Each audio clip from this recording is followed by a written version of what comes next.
What would you do if two strangers showed up at your front door, dressed like law enforcement, flashing fake badges and demanding that you leave your own home? Would you believe them? Would you panic? Or would you call their bluff? Tonight, you'll hear the story of a man who refused to be intimidated. A man who didn't know that the friends pulling into his driveway would change everything. Because when fake authority meets real warriors, the result isn't just confrontation, it's survival. The evening was calm in Oak Ridge, North Carolina. A golden hue from the sinking sun bathed the quiet streets. Where families were finishing dinner, children rode bikes down the sidewalks, and TV sets flickered inside living rooms. Inside one of those homes stood Ethan Cole, a 45-year-old man with a calm demeanor and a life carved out of hardship and resilience. He was rinsing a plate in his kitchen sink when it happened, 3 heavy knocks on his front door. Not the knock of a neighbor, not the knock of a delivery driver. This was sharp, deliberate, and forceful. Ethan froze for a second, drying his hands on a towel. Something about the weight of that knock pressed against his chest. He stepped into the hallway and opened the door. 2 men stood on his porch, tactical vests strapped across their chests, radios clipped to their belts, clipboard in one hand, stern expressions on their faces that never cracked into a smile. Across their vests in bold white letters it read, Neighborhood Security Task Force. Ethan frowned. He had lived here for nearly a decade. He'd seen HOA notices for tall grass or trash, cans left out too long, but never armed men standing on porches like they owned the block. The taller man, his head shaved and a scar running above his eyebrow, spoke first. Mr. Cole? Ethan nodded slowly. Yeah, that's me. You've been found in violation of community code, the man declared in a stiff, rehearsed tone. Per policy, you're required to vacate this property within 48 hours. Ethan let out a short laugh, the kind that slips out when someone tells a bad joke. Vacate? What are you talking about? I paid off this house years ago. I was at the HOA meeting last month. The second man, shorter and stockier with mirrored, sunglasses hiding his eyes even though it was dusk, stepped forward. Doesn't matter. You're out of compliance. We've been authorized to deliver notice. 2 days, then you're done here. Ethan stared at them. Something felt off. Their patches looked cheaply printed, like laminated cutouts from a copy shop. Their clipboards held generic sheets. No HOA letterhead, no signatures, no seals. Even their radios, silent, switched off. This makes no sense, Ethan said, folding his arms across his chest. If the HOA had an issue with me, I'd get a letter. Maybe a fine. But not this. The tall one leaned in, his voice heavier. We're not here to debate. We're here to enforce. You can either leave quietly or we can escalate. Ethan's jaw tightened. He wasn't the type to scare easily. His father had told him long ago, real authority doesn't need to pretend. So he asked the question that sliced through their act. Who sent you? What's the name of the board member that authorized this? What violation am I supposedly breaking? The shorter man shifted, irritated. Don't make this harder than it has to be. Most people don't argue. They don't want trouble. Well, Ethan said firmly, you knocked on the wrong door. The taller man smirked. Or what? You'll call the police? Tell them the HOA came to your door? Go ahead. See how fast they show up. Ethan felt his chest tighten, not with fear but with anger. This wasn't a misunderstanding. This was a scam, a setup. These weren't community enforcers. They weren't officials. They were predators. You two need to get off my property, Ethan said, his voice low and steady. The taller one didn't move. He smirked again. Last warning. 48 hours. After that, we'll handle it our way.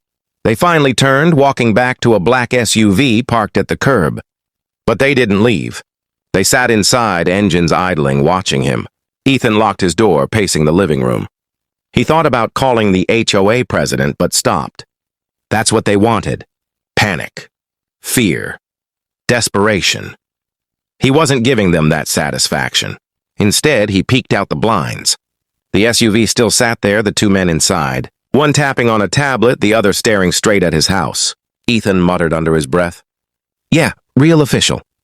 He opened his door and stepped back onto the porch, raising his voice loud enough for half the street to hear. Hey, you mind telling me who exactly sent you here?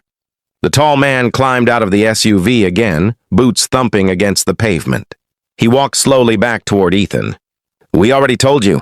We're here on behalf of the Neighborhood Security Board." "No, you didn't," Ethan shot back.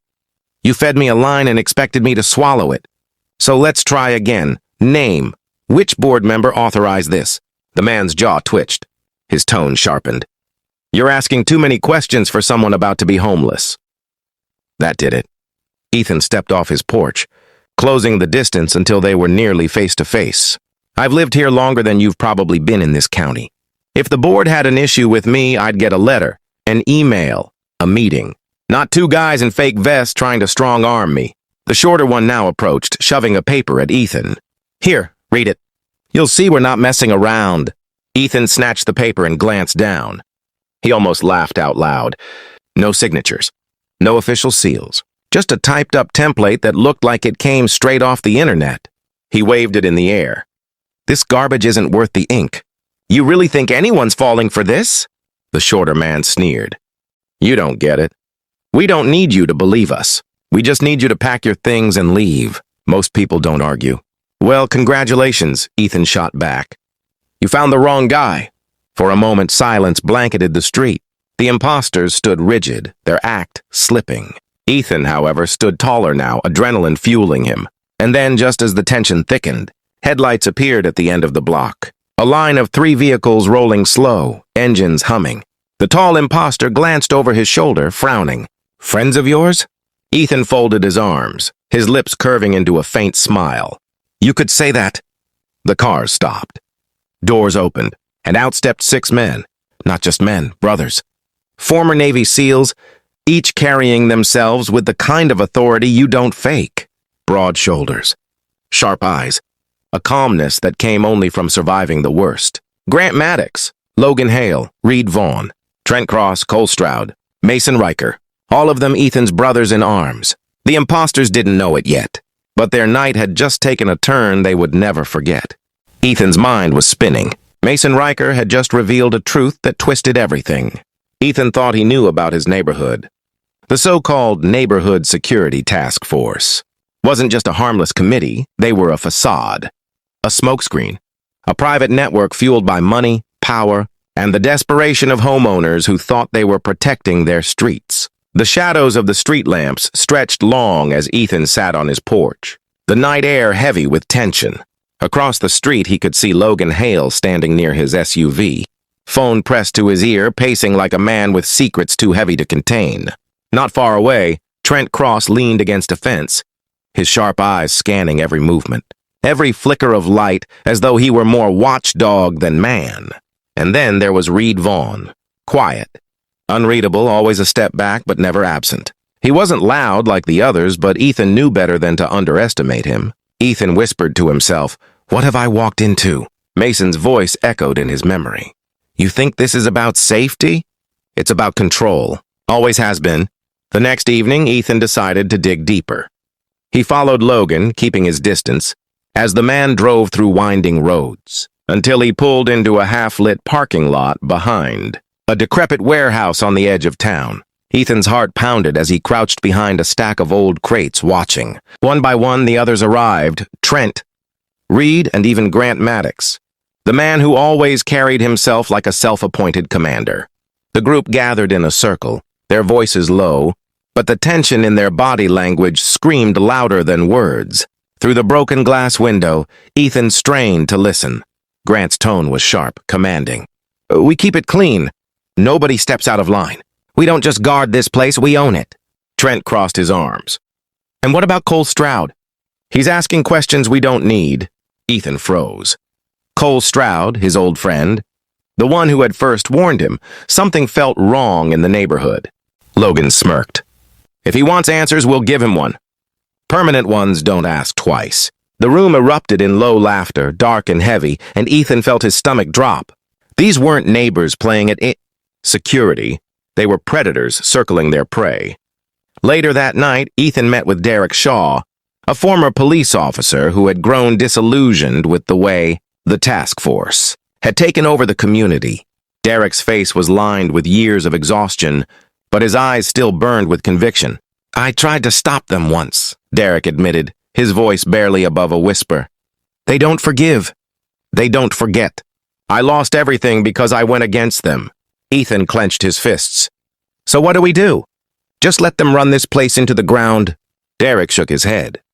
You don't confront wolves head on. You make them turn on each other. It was a seed of a plan, dangerous, but the only one Ethan had. If he could expose the fractures within the group, make them doubt one another, maybe, just maybe, he could tear down their control from the inside. Days turned into weeks, and Ethan played a dangerous game.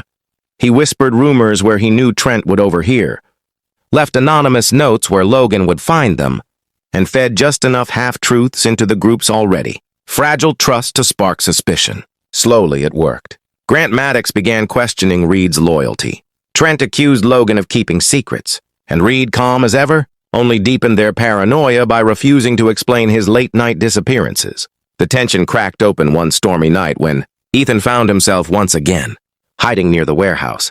Inside, voices rose like thunder. Grant slammed his fist against the table. Someone's playing us. Someone's leaking! Logan shot back. Maybe it's you? Grant. Maybe you've been pulling strings we don't know about. Trent snarled. Shut it, all of you. You're so busy pointing fingers you can't see the real problem. Reed finally spoke, his voice cold and deliberate. The real problem is trust, and we don't have it anymore. A heavy silence followed, and in that silence Ethan knew the group was crumbling. But Ethan's relief was short-lived, because as the storm raged outside, Mason Riker appeared in the doorway of the warehouse, rain dripping from his coat, eyes burning with a fire Ethan hadn't seen before. You fools, Mason said, his voice steady but filled with venom. You thought you were leaders. You thought you controlled this place. But you're nothing without the fear I gave you. The group turned to face him, shock written across their faces. Even Grant seemed at a loss for words. Mason stepped forward. You wanted power? You wanted to own these streets? Then you answer to me. And just like that, Ethan realized the truth. The task force wasn't divided into leaders and followers. They were all just pawns on Mason's board. Ethan's heart raced. This was the moment. The truth, the control, the corruption. It was all laid bare.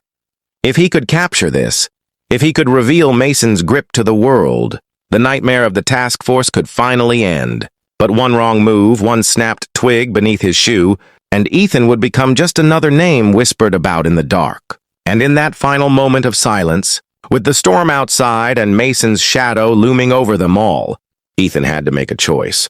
Expose them, or become their next target.